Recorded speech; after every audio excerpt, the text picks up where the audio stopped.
Australia ने यहूदियों पर मुबैना हमले के इल्ज़ाम में ईरानी सफ़ीर को मुल्क बदर कर दिया, जिस पर ईरान ने ऑस्ट्रेलिया के खिलाफ जवाबी कार्रवाई का ऐलान किया। ईरानी वजारत ख़ारजा के तर्जुमान ने ऑस्ट्रेलवी हुकूमत की जानिब से यहूदियों पर हमलों की मनसूबाबंदी का इल्ज़ाम मुस्तरद करते हुए सफ़ीर की बेदखली को गैर मनतकी इक़दाम करार दिया। तर्जुमान ने यह भी कहा कि ईरानी हुकूमत भी ऑस्ट्रेलिया के खिलाफ इसी नौइयत का जवाबी इक़दाम उठाएगी। ऑस्ट्रेलिया ने आज 2 यहूदी मुखालिफ हमलों में ईरान पर मुलव्वस होने का इल्ज़ाम आयद करते हुए ईरानी सफ़ीर समेत 3 अफराद को 2 रोज़ में ऑस्ट्रेलिया छोड़ने का हुक्म दिया था। Time ago, we informed the Iranian ambassador to Australia that he would be expelled. We have suspended operations at our embassy in Tehran, and all our diplomats are now safe in a third country.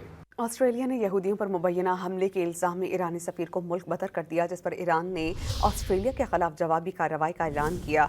ईरानी वजारत ख़ारजा के तर्जुमान ने ऑस्ट्रेलवी हुकूमत की जानिब से यहूदियों पर हमलों की मनसूबाबंदी का इल्ज़ाम मुस्तरद करते हुए सफ़ीर की बेदखली को गैर मनतकी इक़दाम करार दिया। तर्जुमान ने यह भी कहा कि ईरानी हुकूमत भी ऑस्ट्रेलिया के खिलाफ इसी नौइयत का जवाबी इक़दाम उठाएगी।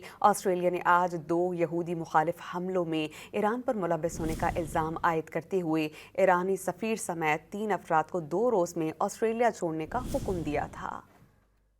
Time ago, we informed the Iranian ambassador to Australia that he would be expelled. We have suspended operations at our embassy in Tehran, and all our diplomats are now safe in a third country.